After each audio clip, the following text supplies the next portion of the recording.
السلام علیکم، میں ہوں عدنان عادل اور آپ دیکھ رہے ہیں پروگرام سیاست اور ریاست۔ ہمارے ساتھ ہوتے ہیں معروف تجزیہ کار اور دانشور جناب ہارون الرشید صاحب، جو حالات حاضرہ پر اپنی معلومات، تجزیے اور تبصرے ہمارے ساتھ شیئر کرتے ہیں۔ آپ کو معلوم ہے کہ پاکستان میں سیاسی ملاکھڑا چلتا رہتا ہے، ٹیبل ٹینس کی طرح ایک پارٹی اور دوسری پارٹی جو ہے وہ ایک طرف سے دوسری طرف گیند اچھالتی رہتی ہے۔ یوسف رضا گیلانی جو پیپلز پارٹی کے رہنما ہیں، انہوں نے کہا ہے کہ عمران خان کبھی بھی رسک نہیں لیں گے کہ وہ اسمبلیاں توڑیں، انہیں غلط فہمی ہے کہ انہیں 2/3 اکثریت مل جائے گی۔ انہوں نے ہمارا مطالبہ نہیں مانا الیکشن کروانے کا، تو ہم کیسے مان لیں؟ اگر انہیں بات چیت کرنی ہے تو غیر مشروط آ کر بیٹھیں۔ شہباز شریف نے کہا ہے کہ عمران خان کا تازہ بیان پارلیمانی جمہوری نظام پر حملہ ہے۔ سارے لوگ یہی پوچھ رہے ہیں کیا الیکشن ہوں گے، اسمبلیاں ٹوٹیں گی یا نہیں ہوں گے؟ جس سے بھی بات کی جائے وہ پہلا سوال یہ پوچھتا ہے کہ کیا الیکشن ہوں گے۔ اسی طرح چودھری فواد نے کہا ہے کہ لازمی طور پر ہم اس الیکشنز کی طرف جا رہے ہیں، ارکان اسمبلی سے کہہ دیا ہے کہ وہ اپنے حلقوں میں جائیں اور الیکشن کی تیاری کریں۔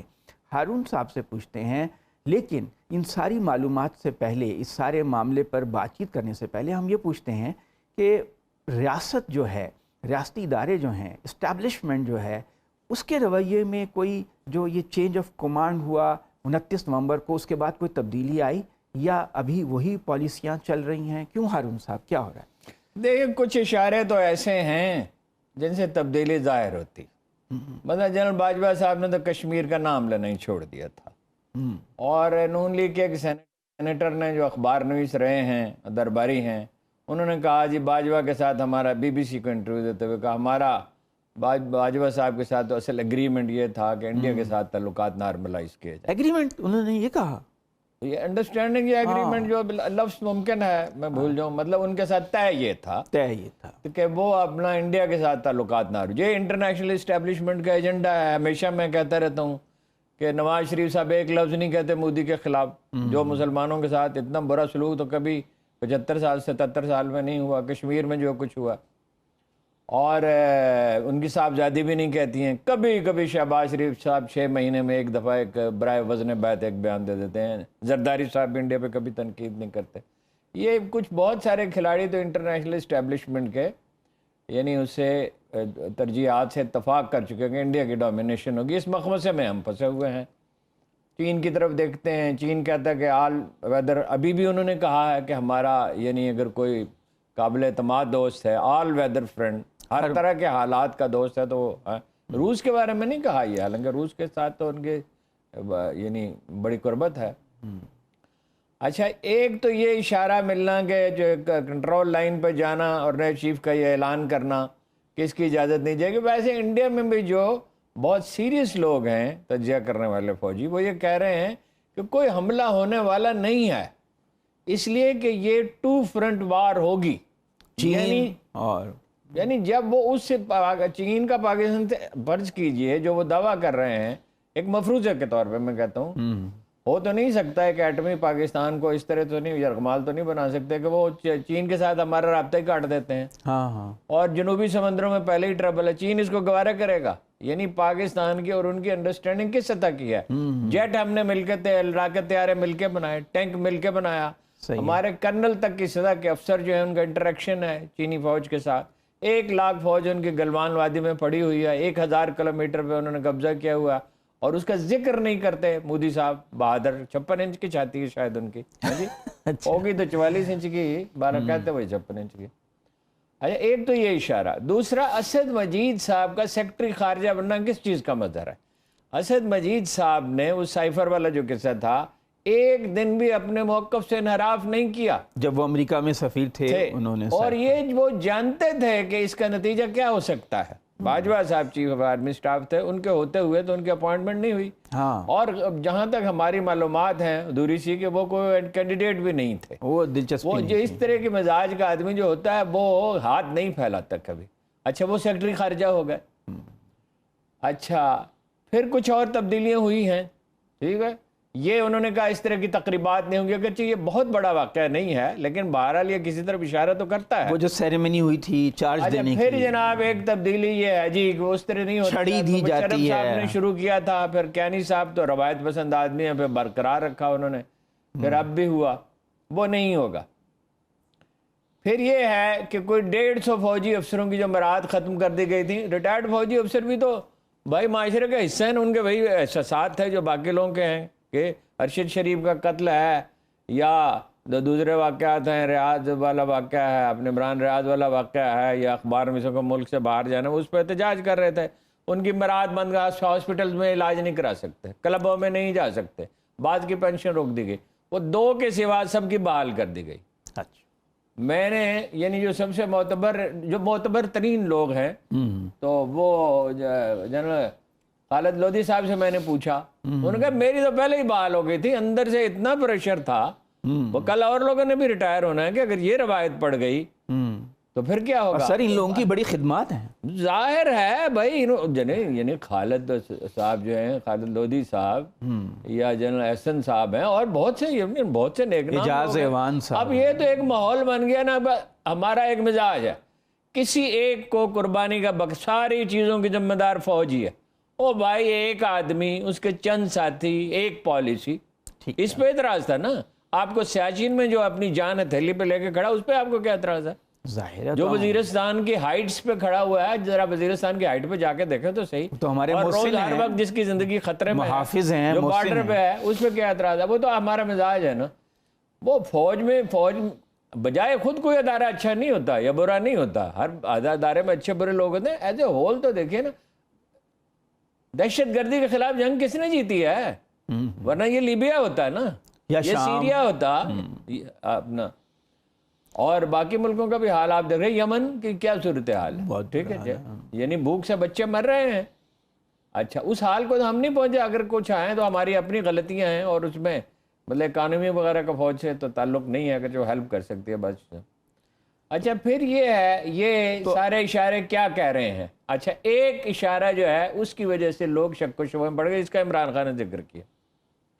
وہ ہے سینیٹر اعظم سواتی صاحب کا لے جایا جانا کوئٹہ.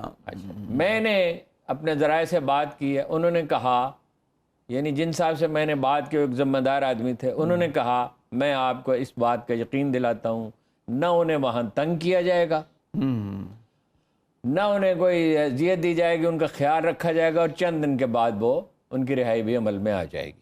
اچھا، میں نے کہا اس کی وجہ کیا ہے، چند دن کیوں؟ انہوں نے کہا بھائی یہ فوجی ادارہ ہے، آدمیوں کا مزاج ہوتا ہے، اداروں کا بھی مزاج ہوتا ہے. اس کچھ چیزیں ہوں گی گریجولی، اور بھی تبادلے ہوں گے. اچھا، اور بھی تبدیلیاں ہوں گی. میں نے کہا فلاں اہم ترین جو عہدہ ہے، انہوں نے کہا اسی سے پتہ چلے گا، اس اہم ترین عہدے پر تبدیلی سے پتہ چلے گا. تو میرا یہ خیال ہے کہ ججمنٹ، فائنل ججمنٹ دینے کا وقت تو اب بھی نہیں آیا. ٹھیک ہے، یعنی حتمی رائے کا جناب علی کرم اللہ وجہ فرماتے تھے، جب کسی میں کسی خوبی کا ظہور دیکھو تو دوسری خوبی ظاہر ہونے کا انتظار کرو. ٹھیک ہے، جلدی میں عجلت میں کوئی رائے نہ دے دو. ابھی تو تھوڑے سے دن ہوئے ہیں، تھوڑے دن ہوئے ہیں. اسی سے ہم یہ اکتساب کرتے ہیں کہ بھائی کسی بھی چیز کے بارے میں رائے قائم کرنے میں تاجیل سے کام نہ لیا جائے. 5-6 دن تو ہوئے، چند دن ہوئے ہیں. اور اب دیکھیے اب تک تو جو علامتیں مثبت زیادہ ہیں. ٹھیک ہے. اچھا، اب یہ جو ہے کہ بھائی وہ ہماری چونکہ مزاج میں تاجیل پسندی بہت ہے، ہر چیز کو اکھاڑ کے پھینک دیا جائے، فٹافٹ یہ ہو جائے. 20 برس سے ہم سوچ رہے ہیں 3 سال میں اکانومی فکس ہو سکتی ہے، پاکستان آئل میں خود کفیل ہو سکتا ہے، اتنا کوئلہ ہے، اتنا گیس، وہ سب کچھ ہے، مگر اس کو ہر چیز کو ایکسپلائٹ کرنے کے لیے، اسے استعمال کرنے کے لیے وقت چاہیے ہوتا ہے، منصوبہ بندی چاہیے ہوتی ہے، خون پسینہ ایک کرنا پڑتا ہے. صحیح ہے، ٹھیک ہے نا. تو ابھی حتمی رائے دینے کا وقت اس لحاظ سے نہیں ہے، لیکن مثبت علامتیں زیادہ ہیں. اور کامن سینس کیا کہتی ہے کہ جو فوج اپنا وقار بحال کرنا چاہے گی، یعنی جنرل کینی کے دور میں اسے بحال کیا تھا نا، یعنی جنرل مشرف کے آخری دنوں میں کیا نعرے لگ رہے تھے جو دہرائے نہیں جا سکتے. ٹھیک ہے، لوگ وردی پہن کے بازار جانا پسند نہیں کرتے تھے. انہوں نے اپنے لوگوں کو سمجھایا، ہاں جی، اگر جو اس ملک میں ایسے لوگ ہیں عجیب و غریب کہ وہ الٹا اسی آدمی پہ الزام دھرتے ہیں اور ایسی چیزوں کا الزام دھرتے ہیں جس کی اس کی فرشتوں کو بھی خبر نہیں ہے، ساری زندگی جس نے صاف ستھری گزاری ہے. تو ہارون صاحب میرا مثبت اشارے زیادہ ہیں اور ہمیں توقع رکھنی چاہیے. مسئلہ ہے اکانومی کا, اس پہ آگے چل کے بات کرتے ہیں, لیکن مسئلہ یہ کہ جو بڑا چیلنج ہے, کمال ہے ہمارے میڈیا کی بھی اور سیاست. یہ ابھی ہم خبریں سن رہے تھے, 4 آدمی ان پہ الزام لگا رہے ہیں, ان کو دنیا کا سب سے بڑا منافق, ریاکار, جھوٹا, کذاب قرار دے رہے ہیں. ایک پارٹی دوسری پارٹی بھی یہی کر رہی ہے, ٹھیک ہے, پیپلز پارٹی کا. لیکن ہارون صاحب سیاست کی طرف آتے ہیں کہ لوگ تو جو پہلا آدمی ملتا ہے یہ سوال پوچھتا ہے کہ الیکشن ہوں گے, کیا اسمبلیاں رہیں گی, ٹوٹ جائیں گی, جو دیکھیے آپ کا کیا خیال ہے؟ دیکھیے جی, الیکشن کے سوا تو کوئی چارہ ہی نہیں ہے. آج آپ الیکشن کا اعلان کر دیں, جو روپے لوگ اب پیسے بینک میں بھی نہیں جمع کرا رہے, بعض لوگ, اچھا ٹھیک ہے, ڈالر خرید رہے ہیں. دیکھیے انٹر بینک ریٹ اور ہے 20-22 روپے کا فرق, یہ تو کبھی ہوتا ہے دنیا میں. اس کا نتیجہ یہ کیا ہے کہ ایل سیز نہیں کھول رہی. انٹرنیشنل ادارے جو ہیں, دوسرے انٹرنیشنل بینک جو ہیں, وہ 8% اس پہ پریمیم چارج کر رہے ہیں, ہماری چارج کر رہے ہیں, یعنی زائد رقم وصول کر رہے ہیں. اچھا, کاروبار ٹھپ ہو کے رہ گیا ہے, کمپنیاں جا رہی ہیں ملک سے. تو مسئلہ تو ہے اس پہ کوئی بات نہیں کرتا, الزام تراشی ہے. شہباز شریف صاحب فرماتے ہیں ان کا مقصد حصول اقتدار کے سوا کچھ نہیں. آپ کا کیا مقصد ہے؟ آپ کا کیا مقصد ہے؟ آپ سلطان صلاح الدین ایوبی کے پیروکار ہیں, یا ٹیپو سلطان کے پیروکار ہیں, یا آپ ابراہیم لنکن, آپ کون ہیں؟ یہ تو صوفی سنت آدمی ہیں. آپ درویش ہیں داتا گنج بخش کے, اور جناب وہاں بیٹھے رہتے ہیں جا کے, جناب خواجہ میر علی شاہ خانقاہی آدمی ہیں. کمال ہے. وہ سیاسی پارٹی بنائی اقتدار کے لیے جاتی. ہارون صاحب یہ تو بنیادی طور پر دیکھیں نا, اسلام کے تصور سیاست کے خلاف ہے کہ ایک آدمی خود کو پیش کرے کہ مجھے اقتدار دے دو. کیا کہا تھا جناب ابو ذر غفاری سے رسول اللہ صلی اللہ علیہ وسلم نے؟ کس مرتبے کے وہ آدمی تھے. آپ کی دیکھیں, ان کی قد و قامت کو دیکھیں تو آپ کی دستار گر پڑے. کہا ابو ذر ہم مانگنے والوں کا منصب نہیں دیتے. وہ تو بنیادی سیاست, اس پہ تو ہم کبھی بات ہی نہیں کرتے. ہم تو اتنے شب و روز کے معاملات میں الجھے ہوئے ہیں کہ اسلام کا تصور سیاستی ہمیں معلوم نہیں ہے. بیکاریوں کو اقتدار دیتے ہیں, یہ سب اقتدار کے بھوکے, کسی ایک کا کیا سوال ہے؟ یہ تو ساری دنیا میں ایسا ہی ہوتا ہے. اب ساری دنیا نہیں, ساری دنیا, مگر چیک اینڈ بیلنس بھی ہے نا. یعنی پارٹی عہدیدار, پارٹی فیصلہ کرتی ہے نا امریکہ کا صدر کون ہوگا. اوباما خود تو نہیں فیصلہ کر سکتا. نہیں وہ تو نہیں. وہاں تو امیدواروں کا الیکشن بھی عوام کرتے ہیں, پرائمری الیکشن میں. امیدواروں کا بھی الیکشن ہونا چاہیے نا. موسٹ پروبیبلی تو شروع میں یہی لوگ ہوں گے, لیکن رفتہ اور پارٹیاں نچلی سطح تک آرگنائزڈ ہوتی ہیں. اور خیر یہ تو بڑی دور کی بات لگتی ہے. ہارون صاحب یہ بتائیں, لیکن مجھے آپ سوال کرنے دیں. آج آپ الیکشن کی تاریخ دے دیں, یا اعلان کر دیں, یہ تاریخ دے دیں, سٹیبلٹی آنا شروع ہو جائے گی. نہیں, یہ بات تو میں آپ سے متفق ہوں اس بات پہ, لیکن میں پوچھ رہا ہوں کہ اگر عمران خان کہہ رہے ہیں کہ دسمبر کے آخر تک میں انتظار کروں گا, اگر اس وقت تک حکومت نے نہیں میرا مطالبہ مانا تو پھر میں کے پی اور پنجاب کی اسمبلیاں توڑ دوں گا. فواد چودھری صاحب نے بھی یہی تقریباً بات کی ہے, شیخ رشید نے بھی آج تقریباً یہی بیان دیا ہے. اگر وہ فرض کریں جنوری کے پہلے ہفتے میں توڑتے ہیں تو 23 مارچ کو تو ہو جائے گا رمضان شروع, تو رمضان میں کون الیکشن کمپین چلائے گا اور پولنگ کیسے ہوگی؟ ہو سکتی ہے. دیکھیے نا, یہ تو ظاہر ہے کہ پس پردہ پیغام رسانی ہو رہی ہوگی. اب چونکہ انائیں ان کی بہت بڑی ہیں, وہ اپنا سعد رفیق صاحب نے بھی کہا اور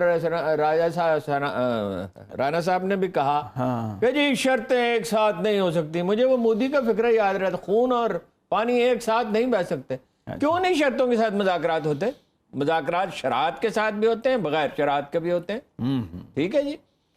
اور یہ اگر آپ ایک دوسرے کی توہین پہ تلے رہیں گے تو راستہ کہاں سے نکلے گا؟ اور کسی ایک کی نہیں میں بات کر رہا, سب کا وتیرہ یہ ہے کہ ایک دوسرے کی توہین پہ تلے رہتے ہیں اور حل بھی نکالنا چاہتے ہیں. مسئلہ ایک ہے, مسئلہ یہ ہے کہ عمران خان جیت رہا ہے. یوسف رضا گیلانی کہہ رہے ہیں غلط فہمی ہے. یوسف رضا کے کہنے کی کیا حیثیت ہے جی؟ یوسف رضا ایک دن مسلم لیگ میں تھا, ایک دن پیپلز پارٹی میں تھا, ایک دن کاف لیگ میں تھا, ایک دن مشرف کے ساتھ تھا, ایک دن ضیاء الحق کے ساتھ. او بھائی, ان سب لوگوں کی رائے کی حیثیت تو تب ہو. آپ کوئی فخر امام کا بیان مجھے دکھائیں, وہ خاموش ہے نا. وہ تو اس طرح کے کچھ اور لوگ بھی ہیں, یعنی میرے ذہن میں فوری طور پہ ان کا نام آیا. وہ ایک آدمی جو ذمہ داری سے گفتگو, وہ اپنا تعالیٰ تارڑ صاحب فرما رہا ہے منافقت کی عادت ہو گئی. اس کا اتنا اطلاق جو حرکتیں وہ آپ کے مخالف کرتے ہیں, آپ نے بھی وہی حرکتیں کی. کبھی برائے وزن بیعت بھی ان لیڈروں میں سے کسی میں اخلاق کی جرت ہے کہ اپنے لیڈر سے اختلاف کرے. ایک اجلاس میں ذمہ داری سے آپ کو بتا رہا ہوں, 6-7 سال پہلے کا قصہ ہے, نواز شریف صاحب سے ایک آدمی نے کہا, جو وکلا زیادہ ہو گئے, جب جج بحال ہو گئے, اس طرح کے واقعات تو پیغمبروں کے زمانے میں ہوتے تھے. اچھا, نعوذ باللہ. نواز شریف صاحب نے اسے ڈانٹا نہیں. شہباز شریف ایسے ڈسکریج کر دیتے ہیں ایسی بات کو. اچھا, ابھی اسمبلی میں ایک صاحب نے کہا اتنی جلدی تو اللہ تعالیٰ ریلیف نہیں دیتا. یہ کیوں ایسی باتیں کرتے ہیں؟ کیا یہ غلامانہ ذہنیت, جسے زیبا کہیں آزاد بندے ہے وہی زیبا, بھروسہ کر نہیں سکتے یہ غلام ہے. سر یہ جو بیان ابھی آپ سن رہے تھے نا, کوئی نواز شریف کے غلام ہے, کوئی عمران خان کے غلام. اچھا ہارون صاحب, وہ کوئی زرداری کے بھی غلام ہے, فضل الرحمان کے بھی غلام پائے جاتے ہیں. یہ سمجھ مونس الہی کہہ رہے ہیں کہ باجوہ صاحب نے ہمیں کہا کہ آپ سپورٹ کریں پی ٹی آئی کو, اور آج پرویز الہی کہہ رہے ہیں کہ ہم نے ان کے کہنے پہ سپورٹ نہیں کیا. یہ مونس الہی کی تو بڑا مرتبہ ہو گیا تھا, بڑا رتبہ ہو گیا تھا پی ٹی آئی میں, بڑی پسندیدگی ہو گئی تھی. انہوں نے کیا کیا یہ اپنے ساتھ؟ بچگانہ حرکت کی, اور کیا کیا. کوئی برادری سسٹم تو نہیں چل رہا ہے؟ ہوگا برادری کا بھی اثر ہوگا. بعض لوگ, ہر آدمی کا مزاج ہوتا ہے, اور بعض لوگ جو ہیں برادری کے تعصبات کو بھی استعمال. لاہور میں آپ کو پتا ہے برادریوں کی بنیاد پہ الیکشن لڑے جاتے رہے. یہاں علامہ اقبال جیسے شخص کے الیکشن میں برادری کا مسئلہ کھڑا کیا گیا تھا. علامہ اقبال جن کی پوری زندگی میں کسی مکتب فکر, کسی سکول آف تھاٹ, کسی علاقے, کسی مذہب, کسی نسل سے تعصب کا کہیں شائبہ ہی نہیں ہے. لاہور جو ایرانیوں کے بھی ہیں, کشمیریوں کے بھی ہیں, سینٹرل ایشیا کے بھی ہیں, ترکوں کے بھی ہیں جی, تمام مسلمانوں کے, جو کو عالم اسلام کے نمائندگی کرتے تھے. یہی قائد اعظم کا معاملہ تھا. تو لوگ اب برادریوں کی بنیاد پہ اگر سوچیں تو بس مجھے نہیں پتا انہوں نے اس بنیاد پہ سوچے کس بنیاد. بہرحال انہوں نے اپنا تاثر بہت خراب کر لیا, اور ان کے والد گرامی کو, جنہیں اپنا بیٹا بہت عزیز ہے, ظاہر ہے اولاد عزیز ہی ہوتی ہے, اور جو کہ شکل و صورت اللہ نے اس کو اچھی دی ہے, لیکن بات کرتے ہوئے بعض اوقات مونس الہی سب سوچتے نہیں ہیں. اب یہ واقعہ کیا تھا اس کو فی الحال چھوڑ دیں, مگر یہ کوئی باتیں کہنے کی بات تھی جو انہوں نے کہی. ویسے ایک تو عمران خان صاحب پہ مجھے حیرت ہے, جب توسیع کے لیے خواجہ آصف صاحب نے اجلاس میں کہا کہ کوئی سوال نہ کرے جی باجوہ صاحب کی توسیع ہوگی, اس کا مطلب یہ تھا کہ صلح ہو چکی, نون لیگ سے سیٹنگ ہو گئی ہے ان کی, معاملات طے پا گئے. تو اس وقت اپنا لایا عمل طے کرتے ہیں نا, کہتے ہیں جی میں دھوکہ کھاتا رہا. وہ مجھے واقعہ پہلے بھی آپ کو سنا تھا, یاد آتا ہے, وہ جب جنرل مشرف نے ان سے کہا وزیر اعظم بن جائیں اور وزیر اعلیٰ فلاں کریے, انہوں نے کہا یہ تو نہیں ہوگا. اس وقت تو خان صاحب بہت آئیڈیلسٹ تھے, اس وقت اتنے پریکٹیکل نہیں تھے. اچھا, اب تو بہت کچھ پریکٹیکل ہو گئے. تو انہوں نے کہا نہیں یہ تو نہیں ہو سکتا. اور جس دن رات کو ملے اگلی صبح مجھے بلایا اور کہا مجھے زمین گھومتی ہوئی نظر آئی. اچھا, میں نے کہا اس میں گھومنے کی کیا بات ہے, میں تو آپ سے پہلے ہی عرض کیا تھا. او بھائی آپ کو تو کرکٹ کا کیپٹن بنا کے وہ پچھتا رہے تھے جنہوں نے بنایا تھا کہ یہ کیسا آدمی ہے. آپ کو پتا ہے ایک اخبار کے چیف ایڈیٹر کو انہوں نے مارا پیٹا, ان کے کمرے میں بلا اجازت آ گیا تھا. ایک رپورٹر کو مارا, وہ آج تک ان کے خلاف ہیں. کرکٹ کا بورڈ جو آج تک ان کے خلاف, وہ کرکٹ کا ایک اور رپورٹر کو بھی مارا. کرکٹ بورڈ کے چیئرمین نے, عباسی صاحب ایک ہوتے تھے, آپ کو یاد ہے, انہوں نے عمران یہ تم نے کیا کیا, انہوں نے کہا اس کو بھیجو دوبارہ, میں پھر وہی کروں گا. میرے کمرے میں بلا اجازت کیوں ہے, میں سو رہا تھا. تو غلط بات ہے. ٹھیک ہے, تو وہ تو قدرے پریکٹیکل ہو گئے, لیکن یہ تو سادہ سی بات تھی کہ ان کے ساتھ معاملات طے پا گئے ہیں. ٹھیک ہے, پھر جو آدمی بھی باجوہ صاحب سے کبھی ملا ہو وہ جانتا تھا کہ وہ شارٹ ٹرم پلاننگ کرتے ہیں. اچھا, وہ کوئی لانگ ٹرم پلاننگ نہیں کرتے. آپ بھی تو مل لیتے تھے کبھی کبھی. میری بہت ملاقاتیں, میں زیادہ دیکھیے کسی سے ذاتی ملاقاتیں ہوں تو اس کی تفصیل بیان نہیں کی جاتی. ٹھیک ہے نا جی, یہ نہیں کہ ہماری بہت سے سیاستدانوں سے 50 برس میں سینکڑوں ملاقاتیں ہیں, ان میں بہت سی باتیں انشاءاللہ ہمیشہ راز رہیں گی.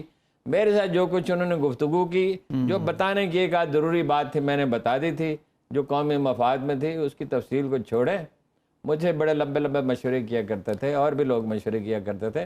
ہم نے تو ہمیشہ ہم نے انہیں جو سب سے اہم مشورہ دیا تھا وہ یہ تھا, ملک سول اداروں کے بل پر ترقی کرتے ہیں, تمام انسانی تاریخ یہ بتاتی ہے. پولیس ٹھیک ہونی چاہیے, عدلیہ ٹھیک ہونی چاہیے, ٹیکس کلیکٹرز ٹھیک ہونے چاہیے, سول سروس ٹھیک ہونی چاہیے, پٹوار ٹھیک ہونی چاہیے، معاشرے کی اخلاقی سطح بلند ہونی چاہیے، تعلیم بہتر ہونی چاہیے، ہسپتال بہتر ہونی چاہیے. ماشاءاللہ سب کچھ بہتر ہے، اب آپ اسے اور مزید بہتر بنانا چاہتے ہیں، اتنی اچھی چیزوں کو آپ اور اچھا بنانا چاہتے ہیں. جتنا بہتر ہے وہ آپ کو بتائیے. اچھا ہارون صاحب، یہ جو آزاد کشمیر کے الیکشن ریزلٹس آئے ہیں پونچھ کے، پہلے تو آپ کو پتہ ہے نا مظفر آباد ڈویژن میں ہوئے تھے، تو وہاں پہ بھی اکثریت جو ہے پی ٹی آئی نے لی تھی نیلم جیلم میں، لیکن جو مظفر آباد شہر ہے اس میں پی ٹی آئی ہار گئی، یعنی اکثریت حاصل نہیں کر سکی. لیکن اب پونچھ ڈویژن میں زیادہ سیٹیں پی ٹی آئی نے جیت لی ہیں.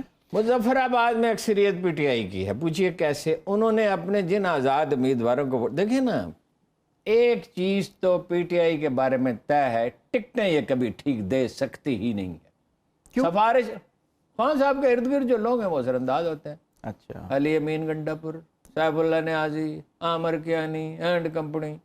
عامر کیانی تو پتہ نہیں اس میں تھے کہ نہیں. او بھائی اسی وقت میں نے کہا تھا ان کو کیا پتا کشمیر کا. کشمیر میں ایک صاحب سے میں نے ان کو ملایا جن کے پاس روپیہ بھی تھا، بہت نیک نام بھی بے حد تھے، تعلقات بھی بہت اچھے تھے. می پور کا الیکشن انہوں نے جیت کے دیا تھا جب بیرسٹر سلطان محمود کی کمپین میں وہ گئے. تو سارے ٹی وی کہہ رہے تھے، اس وقت مینج کیا گیا تھا کہ پیپل پارٹی کا امیدوار جیت رہا ہے. میں نے کہا نہیں جیت رہا، میں وہاں 2 دن گزار کے آیا ہوں اور 3000 ووٹ. میں نے کہا اس کو کیوں نہیں بنایا؟ خان صاحب سے پوچھا کہ کون؟ مجھے تو یاد نہیں. وہ چونکہ دیکھو روز مرہ جو لوگ بہت لوگوں سے ملتے ہیں، خیر بھول بھی جاتے ہیں. اچھا بات یہ ہے کہ شیخو پورہ میں 2013 کے الیکشن میں 4 امیدواروں کو 5 کو ٹکٹ دیے پی ٹی آئی نے. ٹھیک ہے، قومی اسمبلی کا صوبائی اسمبلی، پھر ان سے واپس لے لی. اچھا دیکھیے باپ، پھر اور لوگوں کو دے دیے. اب وہ آزاد امیدواروں کے طور پر کھڑے ہو گئے اور ان کے ووٹ زیادہ تھے، حالانکہ ذرا انہیں پارٹی کے ووٹ تو نہیں ملے. تو یہ ایز اے ہول آزاد امیدوار جو جیتے ہیں ان میں اکثریت پی ٹی آئی کے لوگوں کی ہے. وہ پی ٹی آئی میں آ جائیں گے.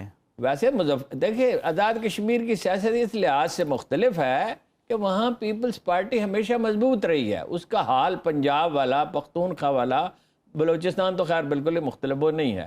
آپ اس کو سمجھیے کہ دیہی سندھ کی طرح سے اس سے کچھ کم وہ مضبوط ہے. وہاں سٹال وارڈز موجود رہے ہیں، ان کی حکومتیں رہی ہیں، انہوں نے ڈیلیوری. وہاں تو مقابلہ تھا مسلم کانفرنس کا، اور مسلم کانفرنس تو بہت پیچھے رہ گئی. مسلم کانفرنس تو ساری چلی گئی نا جی، نون لیگ میں غائب ہو گئی. نون لیگ دوسری نمبر پہ ہے، چلی گئی. اور نون لیگ پھر بعد میں سے کچھ لوگ ادھر بھی چلے گئے. لیکن وہاں دوسرا بڑا گروپ ہے انڈیپینڈنٹس کا، پونچھ میں وہ انڈیپینڈنٹس 200 سے زیادہ. وہ دیکھیے الیکشن سے 2 دن پہلے میں نے ذمہ دار لوگوں سے بات کر کے آپ سے عرض کر دیا تھا کہ ذیلی حکومت ان کی بنے گی. ساتھ ہی میں یہ بھی کہتا ہوں اگر کہیں نہیں بنتی دونس اور دھاندلی سے بالکل نہ بنائیں. خرید و فروخت نہ، یہ جمہوریت نہیں ہے. جمہوریت نہیں. ان کو بجٹ بھی دیں، ان کی حوصلہ افزائی بھی کریں. کشمیر کا کلچر ویسے پولیٹیکلی قدرے بہتر ہے، پڑھے لکھے لوگ زیادہ ہیں وہاں، لیڈر ایک دوسرے سے ملتے ہیں. اپوزیشن آدمی سرکاری گیسٹ ہاؤس میں ٹھہر سکتا ہے. اچھا، اور وہ اس طرح کی تلخی عام طور پہ نہیں کی جاتی. ویسے لطیفہ یہ ہے وزیر اعظم کیا نام تھا ان کا، وہ بھی اپنے یو سی میں ہار گئے، ان کے آدمی بھی ہار گئے. سردار ترین ریاض کے بھی ہار گئے. اسپیکر صدر صاحب جو تھے، بڑے بڑے لوگوں سے توقعات پوری نہیں ہوتی نا لوگوں کی. شیخ غلام قادر وہ بھی ہار گئے. ہاں جی، تو اس سے لوگوں کا موڈ ظاہر ہوتا ہے، بھائی ڈیلیور نہیں کرو گے تو بس فارغ. آزاد کشمیر میں خواندگی زیادہ ہے، لوگ سیاست میں بڑی دلچسپی لیتے ہیں، اور برادری فیکٹر بھی ہے. اچھا یہ باتیں ہم فیکٹر تو ہے، خیر ہم کرتے ہیں مزید بات ایک وقفے.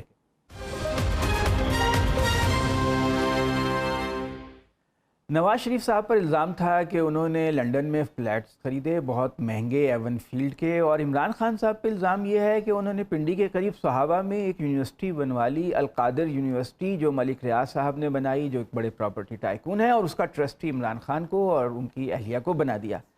کیا یہ کرپشن ہے؟ کیا مسئلہ کیا ہے؟ پہلی بات تو یہ ہے، آپ کو معلوم ہے اس سلسلے میں میری رائے کیا ہے. پوری مسلم ہسٹری میں اس سے کسی واقعے کا کوئی وجود نہیں کہ تصوف کے لیے کوئی یونیورسٹی بنائی گئی ہو. تصوف پیراکی ہے، دریا میں آپ سیکھتے ہیں، کتابوں سے نہیں سیکھ سکتے. یہ ایک طرز زندگی ہے. مدینہ منورہ سے لوگ نکلے، آپ کو معلوم ہے پہلے انہوں نے شام کا رخ کیا، مصر، اردن، ایران. باجدید تو وہیں کے ہیں نا، ایران میں ہے نا. وہاں اور علوم بھی پڑھائے جاتے ہیں اور مفت تعلیم ہے نا. دیکھیے ایک آدمی ہوتا ہے بایزید جنہوں نے کہا تھا 40 برس میں نے اللہ کو تلاش کیا، جب میں نے اسے پایا تو میں نے دیکھا کہ وہ میرے انتظار میں. یہ تو ان کی کثر نفسی تھی، تو پا لیا تھا. مطلب یہ وہ جب اس مقام پہ پہنچے جہاں ان کے محسوسات جو ہے وہ اپنی پوری شدت سے بروکار تھے. آپ کو تصوف سے بڑا لگاؤ ہے نا؟ میرا خیال ہے ہر مسلمان کو ہے. پروفیسر رفیق اختر صاحب سے بھی آپ نہیں، تصوف کیا مطلب یہ جو مرد مومن قرآن مجید جو بیان کرتا ہے کہ بھئی وہ آدمی جو ہمیشہ سچ بولتا ہے، جو جوہلا سے نہیں الجھتا، جو تنگ دستی میں بھی اثار کرتا ہے، اپنا غصہ پی جاتا ہے اور وغیرہ وغیرہ، یعنی یہی مرد مومن اس کو کہیے. صوفی ایک اصطلاح ہی ہے نا. جی جی. اصل میں تصوف کی ایک تعریف ہے تصوف حریہ، تصوف آزادی ہے. یعنی آپ جو دنیا کی آلودگی ہے اس سے اوپر اٹھ جاتے ہیں. اور جن لوگوں کو ہم جانتے ہیں، آپ بھی جانتے ہیں بعض لوگوں کو، کہ وہ کس قدر خلق خدا کے ساتھ خلیق ہیں اور کس طرح سنت کی پیروی کرتے ہیں، مہمان نوازی کرتے ہیں، محبت سے پیش آتے ہیں، محبت سے تنقید کو کس حوصلہ مندی کے ساتھ برداشت کرتے ہیں، اپنی تشہیر نہیں چاہتے، ٹھیک ہے، اور علم کو فروغ دیتے ہیں. تو یہ یونیورسٹی بھی تو علم کو فروغ دے رہی ہے. تو نہیں دیکھیں نا، یونیورسٹی ہو سکتی ہے، یونیورسٹی ہو سکتی ہے جس میں دینی تعلیم بھی ہو اور جدید دور کے تقاضوں کے وہ بھی ہو. ویسے اس پہ جناب علی بن عثمان حجویری داتا گنج بخش کا ایک قول ہے، تمام علوم سے اتنا تو حاصل کر لو کہ خدا کو پہچان سکو. تمام لفظ تمام ہے. یعنی آپ اینتھروپولوجی پڑھتے ہیں تو جیمز جو بابا اینتھروپولوجی جس کو کہا جاتا ہے وہ کہتا ہے کہ شروع میں تمام انسان ایک خدا کی پوجا کرتے تھے، عبادت کرتے تھے. تو اینتھروپولوجی سے بھی آپ وہیں پہنچتے ہیں. سائنس سے بھی آئنسٹائن بھی یہی کہتا ہے کہ یہ کائنات ایک کسی عظیم ہستی کے بغیر تو نہیں چل سکتی. ٹھیک ہے نا جی. سائنسدان بھی. اب رہ گیا یونیورسٹی کا قیام. میں تو اس کے حق میں نہیں ہوں کہ ملک ریاض صاحب سے مل کے وہ بناتے. یہ خان صاحب کو روپے پیسے کی کیا کمی ہے؟ انہوں نے شوکت خانم بلانا چاہا تو لوگوں نے پیسے دیے. پھر ایک مرحلے پہ جب میں نے ان سے سخت اختلاف کیا کہ بھئی انڈین ایکٹر سے یہاں کیوں آتی ہیں، ایکٹر کیوں آتے ہیں، صحیح ہے، تو انہوں نے یہ فیصلہ، ان کے نوازش ہے، انہوں نے اس کو رائے کو قبول کیا. کوئی مسئلہ نہیں ہے. پشاور میں بن گیا، کراچی میں بن رہا ہے. ہاں جی. اور بھی بنانا چاہیے. نیمل یونیورسٹی میں یہ تو ان کا بڑا کنٹریبیوشن ہے. ایک سٹیج پہ مجھے چیمہ صاحب ہوتے تھے لیبارٹری کے انچارج، میرے جاننے والے تھے، ادروائز جاننے والے. جی جی. انہوں نے کہا روپے کا کچھ مسئلہ ہے ہاسپٹل. میں گیا خان صاحب کے پاس، میں نے کہا روپے کا مسئلہ ہے ہاسپٹل. انہوں نے کہا روپے کا مسئلہ کبھی ہوا ہی نہیں. چیمہ صاحب کو اطلاع صحیح نہیں ہے. اچھا. اسی طرح ڈاکٹر امجد ثاقب صاحب سے میں نے پوچھا کہ کبھی روپے کا مسئلہ ہوتا ہے؟ انہوں نے کہا ہمارے پاس تو درجنوں آدمیوں کی فہرست ہے جو یہ کہتے ہیں کہ جب آپ کو روپے کا مسئلہ ہو آپ ٹیلی فون کریں. جو لوگ ٹرانسپیرنٹ رکھتے ہیں ان کے ساتھ مل کے میری معلومات یہ ہیں، وہاں کے لوگ یہ کہتے ہیں، معلومات صحیح لگتا ہے، صحابہ کے لوگ وہاں کے جہاں پہ یہ ہے سہاوا سے گجر خان اور سہاوا کے درمیان ہے. جی جی. کوئی 458 کنال ہے. جی نہیں، بہت زمین تو بہت ساری خریدی ہوئی ہے. اچھا. جو یونیورسٹی کے لیے اتنی ہوگی نا. جی جی جی. وہ ایک بالکل بے آب و گیا بنجر زمین ہے، بڑے بڑے گڑھے ہیں اس میں، وہ کسی مصرف کی ادروائز نہیں ہے. یہ ہے کہ وہ برلب سڑک ہے. لیکن یونیورسٹی کام کر رہی ہے، کوئی کام نہیں کر رہی. میں نے فیچرز دیکھے، بچے پڑھ رہے ہیں. میں وہاں سے گزرتا ہوں بھائی. اچھا. ابھی چند کلاسیں شروع ہوگی، 5-7 کمرے بنے ہوئے تھے، 8 کمرے ہوں گے، اس سے زیادہ نہیں ہے ابھی. مگر یہ کرپشن ہے کیا؟ نہیں، اس میں کرپشن کہاں سے آ گئی؟ اچھا، وہ کہتے ہیں کہ وہاں سے تربیلا جو ہے، یہ منگلا ڈیم جو ہے، یعنی میرپور شہر کہیے 9-10 کلومیٹر ہے. اچھا، قریب ہے. تو وہاں سے ایک شہر بسانا چاہتے ہیں، یعنی اس کے پیچھے کمرشل آئیڈیا بھی ہے. اوکے، ٹھیک ہے. تو باقی اس میں کرپشن کیا ہے؟ کرپشن تو یہ ہے کہ 190 ملین پاؤنڈ، ہاں جی، جو شہزاد اکبر نے، ابھی میں پوچھا تھا خان صاحب شہزاد اکبر کدھر ہے؟ وہ غائب ہو گئے. وہ ہاں جی. خسرو بختیار کہاں ہے؟ وہ بھی غائب ہے. عثمان بزدار کہاں ہے؟ اچھا.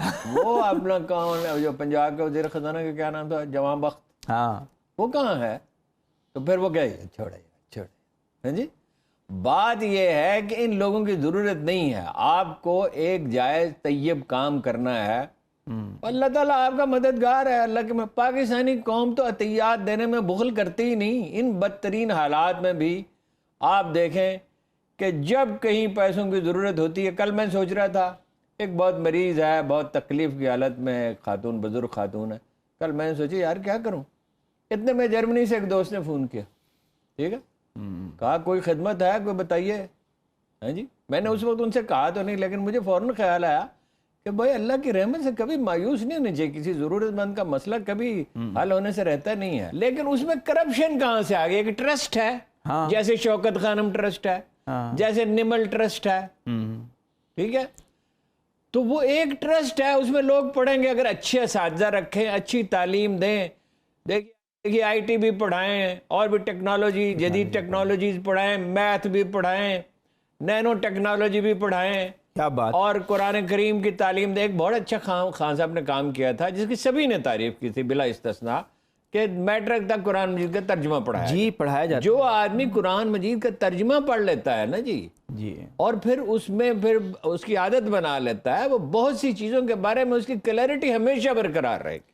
اچھا ہارون صاحب, کم از کم وہ توحید کے معاملے میں اور یوم آخرت کے معاملے میں وہ کنفیوژن کا شکار کبھی نہیں ہوگا. خطاکار تو ہو سکتا ہے, مگر یہ نہیں ہو سکتا کہ اللہ تعالیٰ پہ اس کا یقین نہ ہو اور یوم آخرت پہ اس کے یقین. جو تنقید ہو رہی ہے وہ تو ہو رہی ہے القادر یونیورسٹی پہ, جبکہ اصل میں ان کا جو آئیکن ٹاور تھا کراچی میں ایک باغ ابن قاسم کی جگہ پر, اس کا جو کیس تھا وہ جج محمد بشیر نے واپس کر دیا نیب کو. اس میں بہت سی چیزیں ٹیکس ادائیگی کے بغیر آئی ہیں, جس کے زرداری صاحب پارٹنر ہیں. زرداری صاحب بیری ٹاؤن کراچی کے بھی پارٹنر, تو وہ اس پہ نہیں کوئی کارروائی ہو سکتی. وہ کہتے ہیں نیب قانون آپ نے بدل دیا, اب میرا دائرہ کار ہی نہیں ہے. اس پہ نہیں کارروائی ہو سکتی. اس پہ جو اصل چیز ہے اس کا ذکر زرداری صاحب کے خلاف ہو سکتی ہے, نہ بلاول پہ ہو سکتی ہے, نہ شہباز صاحب پہ ہو سکتی ہے, نہ اپنا نواز شریف صاحب پہ ہو سکتی ہے, نہ مریم پہ ہو سکتی ہے. کارروائی ہو سکتی ہے آپ کے خلاف, میرے خلاف ہو سکتی ہے, اور عمران خان اس وقت معطوف ہے, لیکن عمران خان کے خلاف بھی نہیں ہو سکتی. اچھا, زور لگائیں گے. مگر مولانا فضل الرحمان صاحب کو نائب والوں نے بلایا, انہوں نے کیا کہا, میں 2 لاکھ آدمی لے کے آؤں گا. یہ ہے اس ملک کا قانون. یہ قانون سے بالا تر ہیں یہ لوگ, ظاہر ہے قانون سے. ہاں, ہم جیسے لوگوں کے لیے یہی ہے عمرہ شاہی. کیا اس کو آپ انگریزی میں کیا کہتے ہیں, وہ تو میں انگریزی کی اصطلاح میں تو یہ کیا مطلب ہے کہ ہم کیڑے مکوڑے ہیں کہ ہمارے لیے قانون؟ اور جب تک لوگ اٹھیں گے نہیں, کھڑے نہیں ہوں گے, وہ کیڑے مکوڑے ہی تھے نا مکہ میں. جناب بلال جو ہیں بخار کی حالت میں چکی پیس رہے تھے جب جناب رسول اللہ صلی اللہ علیہ وسلم پہلی دفعہ ان کی شناسائی, اور انہیں یقین ہی نہیں آ رہا تھا کہ یہ جو صاحب ہیں جو فرما رہے ہیں کہ میں پیس دوں گا چکو, اور وہ ان کے لیے دودھ کا پیالہ لے کے گئے, روایت ہے. جی تو اور ان کی جگہ چکی پیسی. تو کیڑے مکوڑے تھے. غلام کیا تھے, یعنی غلام جو ہے آپ کو پتا بیٹھتے نہیں تھے. اچھا, دیوار کے ساتھ ٹیک لگائے کھڑے رہتے تھے کہ معلوم نہیں کب آواز پڑے. تو ہارون صاحب, یہ جو ہماری اشرافیہ ہے اس کی تو موجیں ہی موجیں ہیں. انہوں نے ملک $135 ارب کا بیرونی قرضوں کا آج مقروض ہے ملک, $135 ارب, جس میں سے ڈالرز میں 99 ارب ہیں اور باقی جو ہیں وہ دوسری کرنسیوں میں ہیں. اور ہم نے کوئی 36 ارب کا ان کا ہے, چین کا 10 ارب کا بانڈ ہے, 10 ارب کا کمرشل قرضہ ہے, 27 ہے ان کا ہے جی, اور امریکہ کا کتنا ہے, اور مالیاتی اداروں کا $60 ارب 60 ارب ڈالر کا ہے. کہاں سے واپس کریں گے, یہ کیسے کریں گے واپس؟ اشرافیہ کھا پی گئی, ہم لوگوں پہ ٹیکس لگا دیتے ہیں. یہ ہے, میں ایک بات آپ سے کہوں, بڑی تکلیف دہ, میری مذمت بھی بہت ہوگی. اچھا, اس ملک میں کوئی ماہر معاشیات ہے ہی, اور کوئی ایک آدمی تو اٹھے جو ایک جامع منصوبہ پیش کرے, وہ مشکل ہو, تکلیف دہ ہو. یعنی دیکھیے میں نے پورا سال امتحان کی تیاری نہیں کی ہے, 2 سال میں پڑھا ہی نہیں ہوں, یا پی ایچ ڈی میں نے کرنا تھا, 3.25 سال کچھ نہیں کیا. اب بھی ایک حل تو ہے کہ ان 3 مہینوں میں بہترین لوگوں کے پاس جاؤں, ساری رات جاگوں, دن رات ایک کام کروں. جب عمران خان کی کتاب کا مجھے ترجمہ کرنا تھا جی, میں نے 40, جب اس نے بہت ضد کی جلدی کرو جیسے اس کی عادت ہے, میں نے 40 دن کے لیے خود کو ایک کمرے میں بند کیا, ایک ہوٹل کے. اچھا, اور سوائے ڈنر کے اور شام کی واک کے میں کبھی اس کی سیڑھیاں بھی نہیں اترا. اب چلا 40 دن کا. او بھائی ہر چیز کا, یہ تو چھوٹا سا کام تھا, یہ تو کوئی کارنامہ نہیں تھا بھائی. پٹرول کی جو ہے, آپ جائیں روس کے ساتھ معاملہ کریں, ایک دفعہ کی ناکامی کا یہ مطلب نہیں ہے کہ آپ دوسری ایفرٹ نہ. کوئی اچھا آئیڈیا اس لیے ڈراپ نہیں کیا جا سکتا کہ وہ پورا نہیں ہوا. دوبارہ آ جائیں, امریکیوں کو بتائیں ہماری سروائیول کا مسئلہ ہے, ٹھیک ہے، چینی صدر سے کہیں کہ وہ آپ کی سفارش کریں، عمران خان سے بات کریں، عمران خان کیا انکار کر دیں گے؟ ٹھیک ہے، چلو ان سے نہیں بات کرنا چاہتے، چینی اس میں ہیلپ کر سکتے ہیں، چین کے تھرو آپ روس کو اپروچ کر لیں، اپروچ کر سکتے ہیں آپ۔ پھر ایک شبر زیدی ویسے تو اکانومسٹ بڑے نہیں ہیں، اکاؤنٹنٹ بہت بڑے ہیں، نیک نام ہے ضرور ہے، مخلص آدمی، مخلص آدمی، ان کے اخلاق ہوتے کچھ صاف سیدھی سچی کھری بات کرتے ہیں بھائی۔ وہ کہتے ہیں کہ 2-3 دن کے لیے نہ کاروں میں سفر کرو، تو ٹھیک ہے، مطلب کہ ہم لوگ کاروں میں سفر کرتے تھے، ہم بسوں میں کرتے تھے نا۔ یہ اخبار نویسوں کی کوئی 200-400 اخبار نویس ایسے ہیں جن کے معاشی حالات بہتر ہو گئے اور انہوں نے کاریں لے لی، یہ شاید اس سے کچھ زیادہ ہوں، تو بسوں میں 2 دن سفر کرنے سے کیا بگڑے گا جی؟ ہاں جی، 2 دن 3 دن کے لیے فیول کا کنزمپشن کم کریں، بلکہ آلودگی بھی کم ہو جائے گی، آلودگی تو ڈیفینیٹلی کم ہو جائے گی، کورونا میں کم ہو گئی۔ اچھا جی، یہ آپ کو پتا ہے ہم کتنا پنیر منگاتے ہیں؟ نہیں، مجھے نہیں پتا، وہ مجھ پہ سے ایگزیکٹ فگر تو مجھے یقین ہی نہیں آیا، ایک دوست نے بھیجے ہیں، آدمی وہ معتبر ہے، کوئی $700-800 ملین کا پنیر منگواتے ہیں، یا شاید کچھ کم ہوگا، اور پاکستان دنیا کا 3را سب سے زیادہ دودھ پیدا کرنے والا ملک ہے، اس ملک کا دودھ صرف چائے بنانے کے لیے ہے، ہم پی جاتے ہیں نا، پنیر نہیں بناتے۔ نہیں، پنیر کیوں نہیں بنا سکتے؟ پنیر بنانے کی ٹیکنالوجی کیا ہے جی؟ وہ تو گھر میں بھی بن جاتا ہے، ہر گھر میں بن جاتا ہے، اور آپ کو بہت اچھا پنیر چاہیے، ہمارا اس کے بغیر نہیں رہ سکتے، ہالینڈ سے 10 آدمیوں کو منگوا لے، یہاں وہ 100 آدمیوں کو 10 آدمی 1000 آدمیوں کو ٹریننگ دے سکتے ہیں، وہ 1000 آدمی 1 لاکھ آدمیوں کو ٹریننگ دے سکتے ہیں، آپ پنیر ایکسپورٹ کر سکتے ہیں، ہم ملاوٹ کر لیتے ہیں نا۔ اور سعودی عرب سے آپ کو پتا ہے یورپ اور امریکہ کے ہوٹلوں کے لیے سلاد ایکسپورٹ ہوتا ہے، اچھا، ہالینڈ پھول بیچتا ہے دنیا کو بلینز آف ڈالرز کے۔ اب جب ہم نے کام ہی نہیں کرنا، یعنی پنیر، یہ میں نے پچھلے دنوں ایک دوست سے کہا چند مہینے پہلے کہ پنیر نہیں، انہوں نے بڑا پنیر ہے، میں نے کہا امپورٹڈ ہے بھائی، امپورٹڈ۔ ویسے ہارون صاحب، یہاں تو جو چیزیں بن رہی تھیں وہ بھی بند ہو رہی ہیں، انسولین بننا بند ہو گئی ہے، قلت ہے، مل نہیں رہی ہے، وہ تو کاروبار تو سارے ٹھپ ہو گئے جب LC نہیں کھل سکتی، یہ پیسے ہی نہیں ہیں، ڈالر ہی نہیں ہے بھائی۔ یہ دیکھیں نا، یہ جو مصنوعی طریقہ، ہم ہمیشہ ایڈاک ارینجمنٹ میں، جس کو سکھ کہتے ہیں نا ڈنگ ٹپاؤ، بڑا اچھا لگتا ہے، ڈنگ ٹپاؤ، ہاں ڈنگ ٹپاؤ بھائی، ایک وقت تو کسی طرح گزارا کرو نا۔ یہ جو عارضی ارینجمنٹ ہے، یہ آپ کی طویل المدت منصوبہ بندی میں بارودی سرنگ بچھا دیتا ہے۔ آپ دیکھیے، منصوبہ ہوتا ہے طویل المیعاد، ہاں، درمیانی مدت کا اور فوری نوعیت کا۔ ہم فوری پہ آپ کا ہمارا وزیر اعظم جو ہے وہ اتنا بکھلایا ہوا ہے، حالت خراب ہے، وہ جو ایسی عجیب و غریب باتیں کرتا ہے کہ بھائی دیکھو، کوئی حل سوچو۔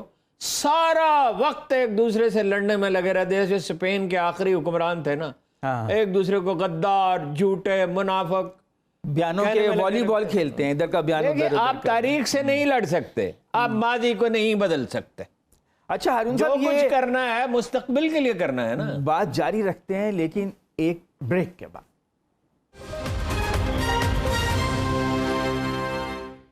ہارون صاحب سے میں نے بات کرنی ہے ایران کے اوپر اور بنگلہ دیش پر، کچھ ارد گرد کے بارے میں بھی بات تو ہونی چاہیے، لیکن پہلے ایک خبر ہے کہ ایک سابق مشیر تھے نون لیگ کے وسیم صاحب، وہ پی ٹی آئی میں شامل ہو گئے ہیں، کچھ کوئٹہ سے بھی لوگ پی ٹی آئی میں شامل ہو رہے ہیں۔ ہارون صاحب، یہ ہو کیا رہا ہے؟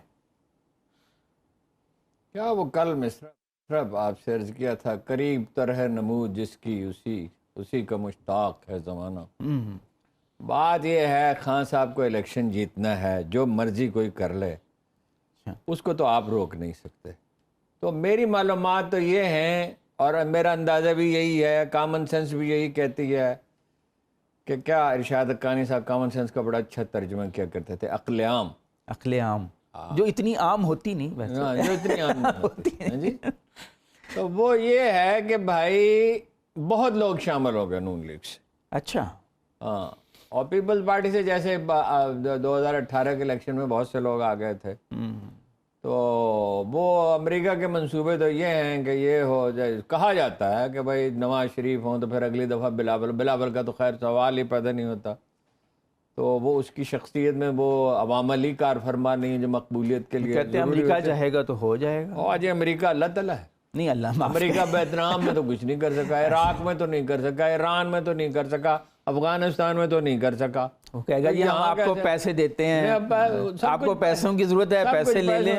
سب کچھ پیسوں سے نہیں ہوتا. دنیا میں بہت سے کام بہت سے لوگ چاہتے ہیں. آپ کو پتہ ہے پاکستان کے تمام بڑے سرمایہ داروں میں سے کوئی ایک بھی اخبار نہیں چلا سکا.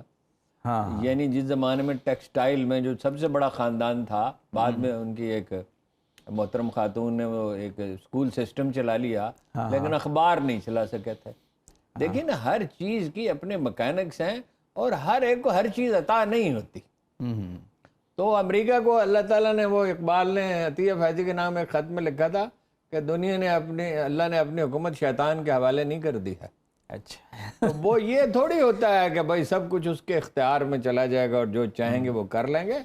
اور امریکہ میں تو زوال کے آثار ہیں. 88% ریپبلکنز کہتے ہیں کہ وہ اپنے بچوں کی شادیاں ڈیموکریٹس میں نہیں چاہتے, اور 92% ڈیموکریٹس کہتے ہیں کہ وہ اپنے بچوں کی شادیاں ریپبلکنز میں نہیں چاہتے. یہ تو حالات پاکستان سے بھی زیادہ خراب ہے. بدتر کشیدگی فرق, حالانکہ وہاں تو بچے والدین سے تو نہیں پوچھتے, لیکن یہ کہ ایک دوسرے سے چڑ ایسی ہو گئی ہے کہ جس کی کوئی حد نہیں ہے. حملہ ہوا, ڈونلڈ ٹرمپ کے حامیوں نے حملہ کیا. امریکہ کے چاہنے نہ چاہنے سے کچھ نہیں ہوتا. یعنی کچھ چیزیں وہ کر سکتے ہیں, کچھ چیزیں وہ نہیں کر سکتے. بات یہ ہے 25,000 انگریز تھے, بعض لوگ کہتے ہیں 50,000 تھے. انہوں نے بنگلہ دیش, پاکستان اور سری لنکا پہ حکومت کی. انڈیا ایک نفسیاتی کیفیت ہوتی, جب لوگوں میں آزادی کا جذبہ جاگ اٹھا بھاگ گئے تو بس وہ بحریہ میں بغاوت ہوئی. اور آخری جو ہے نا کوئی 15-20 برس اس میں آمدن کم تھی, اخراجات زیادہ, اس لیے تو بھاگے وہ. اچھا ہارون صاحب, ابھی آپ نے بنگلہ دیش کا نام لیا, سنا ہے وہ چین سے آج کل بڑی پنگیں بڑھا رہے ہیں. بھائی سادہ سی بات ہے, کیوں نہیں بڑھائیں گے؟ غربت ہے وہاں پہ. ہم تو کہتے ہیں نا بنگلہ دیش میں ہمیں تو صرف 1-2 باتیں یاد ہیں. 7% شرح ترقی ہے اور $35 بلین کے. لیکن بھائی کوئی 90 لاکھ آدمی ہیں جن کا روزگار سائیکل رکشے سے وابستہ ہے. مطلب سڑکوں پہ لوگ سوتے ہیں, بے شمار لوگ ہیں جو صرف بنیان اور تہمت پہنتے ہیں. تو غربت بہت ہے. تو ظاہر ہے کہ انڈیا کے ساتھ, انڈیا کو استعمال کرنا چاہتا ہے مغرب چین کے خلاف. تو وہ ارد گرد جتنے ممالک ہیں چین ان کے ساتھ تعلقات میں, چینیوں کے پاس پیسے ہیں, اور پیسے چینیوں سے زیادہ بچت کرنے والی قوم تاریخ انسانی میں میرا خیال کبھی پیدا نہیں ہوئی ہوگی. اور وہ انہوں نے بندرگاہ حاصل کر لی. اچھا, وہ بندرگاہ حاصل کر لی ہے. انہوں نے ایک 3.5 کلومیٹر کی سرنگ بنائی ہے, جس سے کہ بہت ان کا جو صنعتی علاقہ ہے 100 کلومیٹر فاصلہ کم ہو گیا ہے. اور کوئی 32 کلومیٹر کا پل ایلیویٹڈ بنایا, پل نما سڑک. تو وہ چینی سب سے زیادہ زور دیتے ہیں کہ جی پہلے اپنا یہ انفراسٹرکچر ٹھیک کرو, پھر انڈسٹریل ایریا ٹھیک کرو. اچھا, مگر حسینہ واجد یہ کرتی ہیں کہ ایکسپورٹ اورینٹڈ جو انڈسٹری ہے اس کے لیے بہت وقت نکالتی ہیں. ٹھیک ہے, ہمارے لوگوں کا تو ایک ہی کام ہے نا, کیا کہ تلخ سے تلخ بیان کیسے دیے جا سکتے, بیان میں زیادہ سے زیادہ مرچیں کیسے ڈالی جا سکتی. مرچیں لگانے کے ماہر ہیں ہم. ہر وقت آپس میں ہم ٹاک شو میں بھی تو ایسے ہی کرتے ہیں نا, مرچیں لگاتے ہیں. ٹاک شو میں بھی یہ ایک ٹاک شو میں وہ کہہ رہے مزہ نہیں آ رہا, بڑی پرانی بات ہے. اچھا, ایک بڑا مشہور اینکر ہے, میں نے کہا آپ کیا چاہتے ہیں لڑائی ہو جائے؟ میں تو ایسے سوالی انداز میں کہتا اگر لڑائی کر دیں تو آپ کی بڑائی کمال ہو جائے گا. وہ پیچھے سے کہہ رہے ہوتے ہیں کہ ذرا تھوڑا سا کم چکو نا پھر. تو ہارون صاحب, ایک ایران سے بھی خبر آئی ہے بہت بڑی. آپ کو پتہ ہے نا وہاں ہنگامے ہو رہے ہیں. وہ آج کل بڑی وہاں کی جو مڈل کلاس ہے وہ بڑی ناراض ہے اپنی حکومت سے. تو انہوں نے جو مورل پولیسنگ تھی وہ ختم کر دیا ہے. کہ جناب والا 2 واقعات آپ کو بتاتا ہوں. ناراض تو مجھ سے بہت سے لوگ ہوں گے. ایک بات تو یہ ہے, جب میں واپس آیا تو پروفیسر احمد رفیق اختر صاحب نے مجھ سے پوچھا, وہ ہمیشہ ایک ہی سوال پوچھتے ہیں کسی بھی چیز علاقے کے بارے میں, او بھائی وہاں کوئی اللہ کا نام لینے والا ہے؟ اچھا, ٹھیک ہے. میں نے کہا اللہ کا, میں نے تو جناب امام علی اپنا کرم اللہ وجہہ کا نام لیتے کسی کو نہیں سنا اس زمانے میں. نہیں بات 5-6 سال پہلے کی بات. اچھا, میں نے تو جناب امام حسن کا نام لیتے نہیں کسی کو سنا. میں نے تو انہوں نے کہا آپ کیسی باتیں کر رہے ہیں؟ میں نے کہا میں وہ بات کر رہا ہوں جو میں دیکھ کے آیا ہوں. انہوں نے کہا کس کا نام لیتے ہیں؟ میں نے کہا خمینی کا. خمینی امام. نہیں, ہم تو خمینی کے قدردان ہیں بھائی, بڑے بہادر آدمی تھے, امپیریلزم کے خلاف لڑے, امریکہ کے خلاف لڑے. لیکن یہ اتنا نیرو پرسپیکٹو, شخصیت پرستی بہت ہو گئی. شخصیت پرستی بہت ہو گئی. امام خمینی کا تو یہی کنٹریبیوشن ہم نہیں بھول سکتے کہ انہوں نے شیعہ سنی اختلاف کم کرنے کی اس سرزمین پہ کوشش کی جہاں یہ دشوار تھا. جی ٹھیک ہے, اور خلوص دل سے کوشش کی. لیکن باقی یہ دوسری بات یہ ہے کہ ہم تو جہاں کہیں گئے اور ان سے بھی پوچھا جو ہم سے پہلے گئے تھے، کسی ایک چہرے پہ مسکراہٹ، بہت سختی کی ہوئی تھی علماء وہ نے۔ انٹیلیجنس اسی طرح ہے، خوف زدہ ہیں لوگ، غربت ہے، افلاس ہے، حالانکہ ان کے پاس تیل ہے، جی جی، حالانکہ ان کے پاس قوم پرستی کا جذبہ ہے۔ دنیا نے پابندیاں بھی تو لگائی ہوئی ہیں۔ آپ پابندیاں لگائیں تو دیکھیے نا، جو افغانی غلطی کر رہے ہیں ساری دنیا سے کٹ کے، ہمارے ساتھ بھی ہارڈ بارگیننگ کرتے ہیں افغانی، افغانیوں کا بھی انجام یہی ہوگا۔ یہ انقلاب جس طرح شہنشاہیت نہیں رہ سکتی تھی، یہ مذہبی طبقے کا اقتدار کبھی طویل عرصے کے لیے نہیں رہا، مگر اب وہ رویہ نرم کر رہے ہیں اپنا۔ اگر وہ نرم کر لیں، حقائق سے کر لیں، لیکن مولوی صاحبان کبھی کیے نہیں کرتے۔ اخلاقی پولیس جو تھی زبردستی حجاب کراتی تھی، لوگوں کو تنگ کرتی تھی، وہ انہوں نے ختم ہی کر دیا، لیکن وہ ویسے کیے نہیں کرتے۔ اچھا، اور ایک برتری کا احساس، جتنے غیر ملکی جاتے ہیں وہ ان کو ایک شکایت ہوتی ہے۔ مجھے تو، میں وہاں سے ہو کے آیا تو ایرانی سفارت خانے نے بلایا تھا، میں نے کہا بھائی میں نہیں ملنا چاہتا۔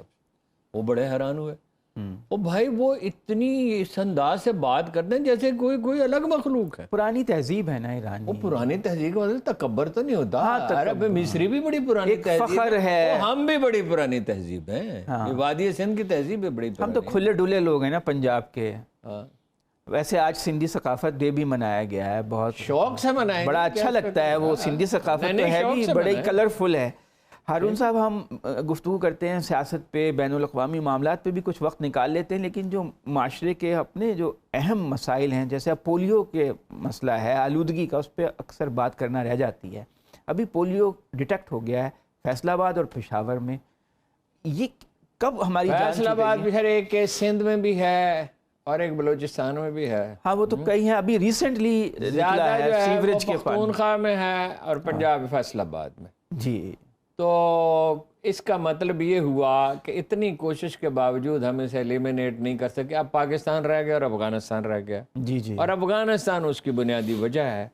اور ایک وجہ وہ علماء کرام ہیں، حالانکہ بیشتر علماء نے تو کھلے دل سے تائید کی کہ بھائی ٹھیک ہے، جو لوگوں سے یہ کہتے ہیں کہ یہ تو اپنا اس سے اولاد ہی نہیں پیدا ہوگی، بھائی دنیا میں 7 ارب انسانوں کو یہ لگائے گئے ہیں، تو کسی کو یہ مسئلہ نہیں ہو۔ تو یورپ میں، امریکہ میں اصل مرض پولیو نہیں ہے، اصل مرض جہالت ہے، جہالت ہے۔